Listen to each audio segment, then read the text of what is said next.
இங்க ரொம்ப கொசு கடிக்குமே. பேசாம மீனாக்கா வீட்டுக்கு போயிடலாமா? வேற ஏதாவது பண்ணலாம், ஏதாவது யோசிக்கலாம்.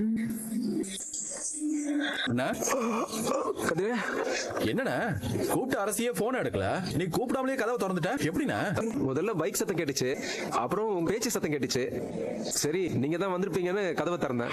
தேங்க்ஸ் மாமா. சரி வாங்க உள்ள போலாம். உங்களுக்கு என்ன 100 கையும் 1000 காலுமா இருக்கு? எம்பட்டு வேலையை தான் ஒத்தால நின்னு செய்ய முடியும். இருக்கிற வேலைய பிரிச்சு நம்ம செஞ்சுக்க வேண்டியதானே மாமா. எனக்கும் கொஞ்சம் வீட்டுல வேலையெல்லாம் இருக்குதான், ஆனா அதெல்லாம் முடிச்சிட்டு நான் கடைக்கு வந்துருவேன். ஏமா வீட்டு வேலையை நான் பாத்துக்கிறேன். ஐயோ அத்தை, உங்களுக்கு எதுக்கு தேவையில்லாத கஷ்டம்?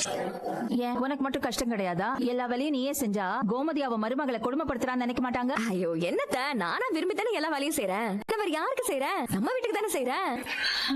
எது எப்படியோப்பா, ஒருத்த வீட்டை விட்டு போனாலும் நீ எல்லாரும் ஒத்தாச்சி கூட இருக்குன்னு சொல்றீங்க பாரு. இதெல்லாம் கேட்கிறப்ப மனசுக்கு அப்படி சந்தோஷமா இருக்கு.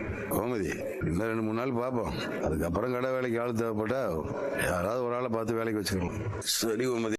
ஏன் அப்படி நினைக்கிறீங்க? யார் உங்களை வெறுக்கிறா? வேற யாரு? உங்க அண்ணன் தான் என்ன வெறுக்கிறாரு. அவரு என்ன பார்த்தாலே அவருக்கு பிடிக்கல. நீ ஏன் அப்படி நினைக்கிறீங்க? யார் உங்களை வெறுக்கிறா? வேற யாரு? உங்க அண்ணன் தான்.